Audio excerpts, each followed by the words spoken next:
VAE, mon niveau de formation, c'était le bac, puisque je me suis lancée immédiatement après dans la vie professionnelle.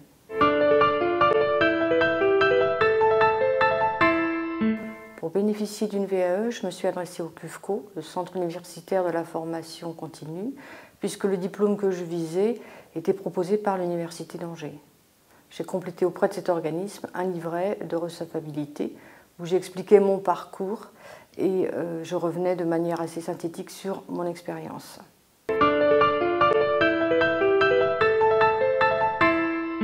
Alors, la validation des acquis s'est déroulée sur une période d'1 an. Il m'a fallu tout d'abord rédiger un dossier où je présentais mon expérience, mon parcours professionnel, mes motivations et où je devais également analyser les compétences mobilisées en relation avec le référentiel du diplôme. Pendant cette période, j'ai aussi bénéficié d'un accompagnement du CUFCO auprès d'un ingénieur conseil qui m'a aidé sur le plan de la méthodologie et qui m'a aidé également à préparer un oral devant un jury. Donc, après avoir remis mon dossier, je me suis présentée devant un jury composé d'universitaires et de professionnels, où je suis revenue sur mon expérience grâce à un exposé PowerPoint. La deuxième partie de cet oral consistait à un entretien avec le jury. C'était un ensemble de questions-réponses sur mon parcours et mon expérience.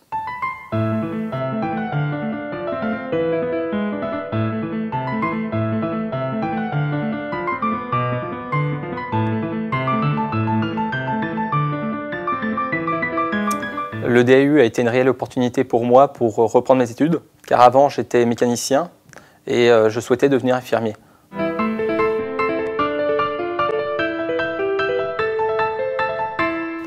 La formation s'est très bien déroulée, on a été encadré par les enseignants et toutes les personnes qui s'occupaient de cette formation du début à la fin et ils nous ont donné la motivation pour nous de continuer et de nous encourager vers les poursuites d'études.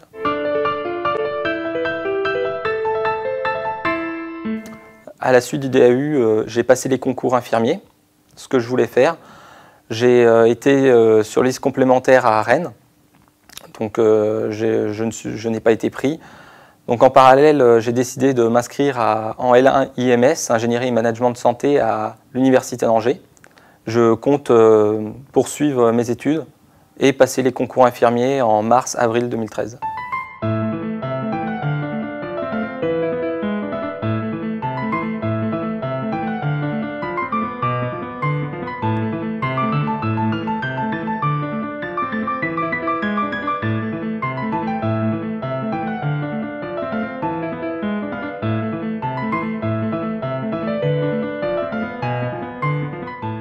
Donc, mes motivations ont été multiples. Premièrement, avec mon employeur, on avait un désir commun de confirmer l'orientation que j'avais choisie il y a une dizaine d'années dans ce domaine qui est la réalité virtuelle et l'innovation. Et j'avais une motivation plus personnelle qui était d'accrocher dans mon cursus un diplôme Bac+5.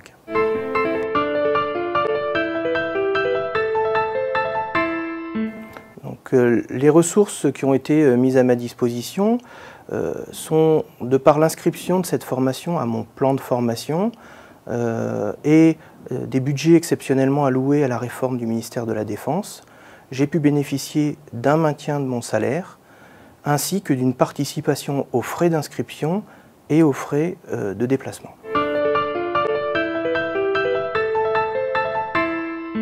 Donc les bénéfices de mon employeur et de moi-même sont assez communs, puisqu'il y a eu la volonté d'améliorer mon employabilité et donc de permettre des cursus et des évolutions de carrière grâce à l'obtention du Bac+5. Il y a eu aussi une mise à niveau vis-à-vis de l'état de l'art actuel du domaine, sans qu'il y ait cette vision parfois partiale des industriels qui sont nos partenaires. Et à titre personnel, j'ai aussi pu bénéficier d'une immersion dans une génération qui me suit, puisqu'elle est de 15 ans ma cadette pour les étudiants que j'ai côtoyés, et aussi une augmentation du périmètre de mon réseau, puisque j'ai pu ajouter des intervenants qui venaient du monde de l'enseignement et de la recherche, ainsi que des entreprises émergentes de mon domaine.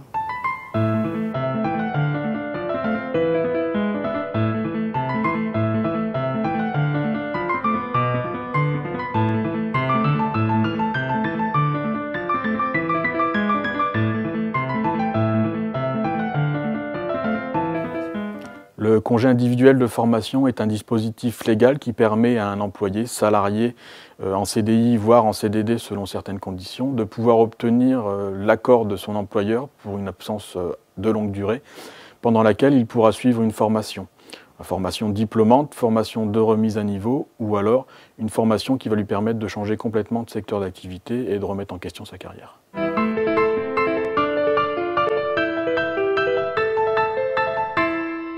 Les démarches pour en bénéficier sont de plusieurs ordres. Alors, il y a des démarches personnelles, la recherche de la formation qui est le plus adaptée à vos besoins et à ce que vous souhaitez avoir au final, et des démarches plus administratives, obtenir l'accord auprès de son employeur pour l'absence. Lui doit pouvoir gérer votre absence et pouvoir derrière embaucher du personnel en conséquence. Et également, au niveau administratif, obtenir l'accord des organismes paritaires de formation qui, en fonction de votre projet et de sa validité, vont vous accorder le financement pour pouvoir suivre cette formation.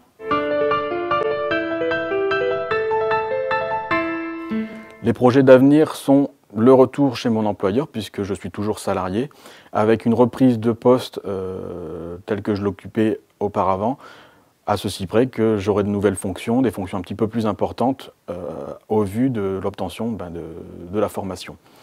Par la suite, cette formation, c'est également une ligne de plus sur le CV qui permettra de répondre et de postuler pour de nouveaux postes et un changement d'emploi.